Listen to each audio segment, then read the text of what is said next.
Hi, my name is Tom Haddigan. I'm the author and creator of this YouTube channel dedicated to mixed martial arts and to boxing. Now, today we're returning to boxing and we're interested in what's actually going on in the life of the great Filipino champion, John Riel Casimero. So this is really an update and a chance to refocus perspective.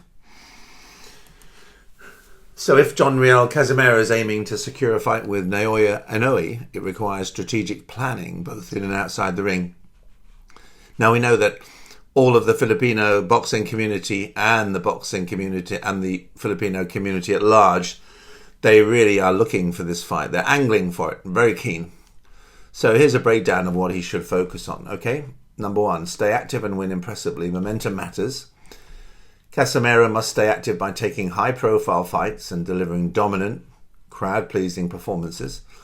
Knockouts or decisive victories will amplify his appeal as a dangerous challenger.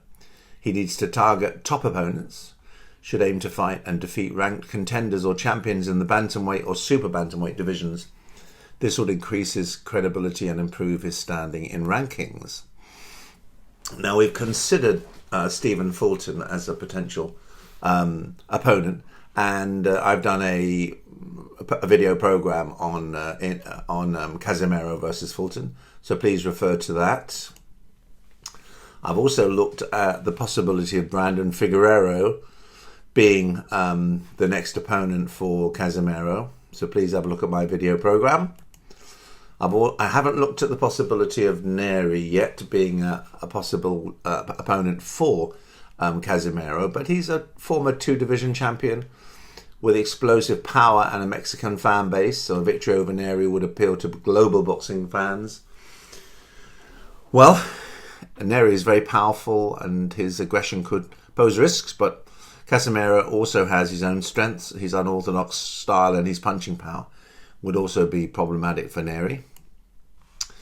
Now, Akhmadaliev, we believe, is mooted to be the opponent for Inoue early in 2025. But if that doesn't happen, and sometimes these highly publicized possible matchups don't work, then Akhmadaliev would be a great opponent for Casimero.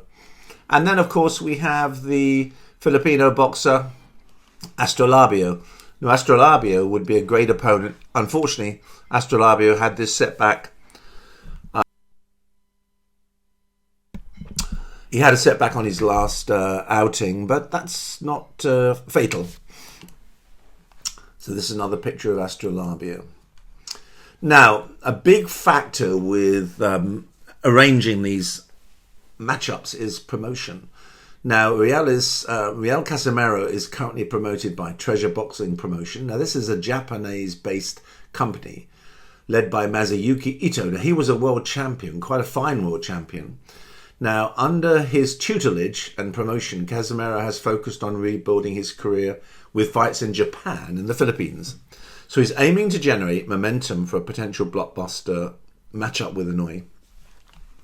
Aligning with Treasure Boxing allows Casimero to stay active in Japan. Of course, at the moment, he's banned from fighting in Japan until October 2025. Of course, in Japan, Inoue is the draw.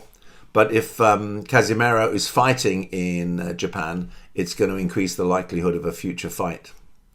But there are these ongoing weight management issues and controversial approaches to life that Casimero has, and he needs to refocus.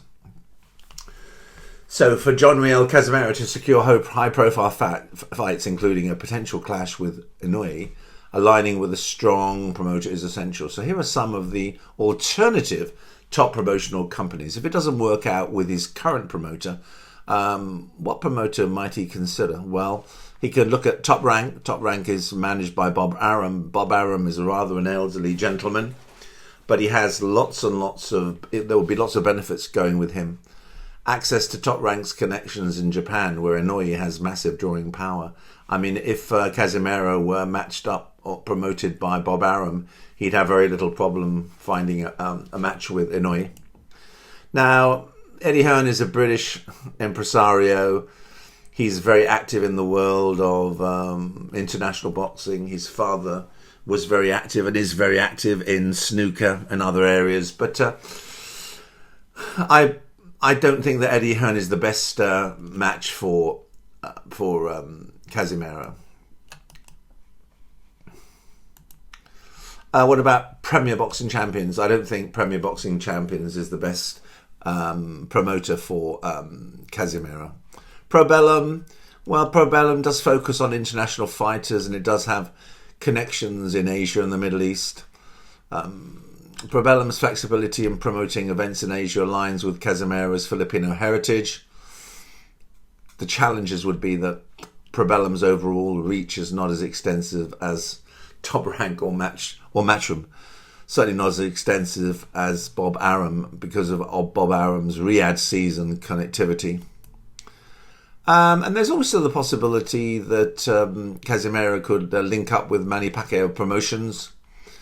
Of course, Casimero aligning with his compatriot Manny Pacquiao's promotional company would appeal to Filipino and global boxing fans. There's a limited promotional infrastructure compared to the larger companies. So I suppose the recommendation would be to go with Top Rank. Now, what else could Casimero be doing? Well, he should be engaging in these strategic call-outs. They have to be very confident, but very respectable. And respectful. Casimero has sometimes gone over the line. But he should issue challenges to Inoue, but they should be very respectful. He should be using social media in a very constructed, directed way. He should be using all the international media such as X, which used to be Twitter, Instagram, YouTube, etc., Facebook, etc., etc., etc. And of course, we just said he should align with a strong promoter. And he must, this is critical, this is the critical issue, he should be capitalizing on public interest.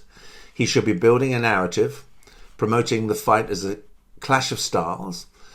For example, the promotional narrative could be Casimero's unpredictable, heavy-handed offense, Inoue's technical brilliance and power. And of course, Team Casimero really need to appeal to boxing fans by framing this fight as a fight for legacy, meaning that Inoue's career will not be complete until he's actually fought Casimero. And many, many international pundits think that's true. Certainly all the Filipino boxing community think that if Inoue doesn't fight Casimero, there will always be a question mark about just how good he is.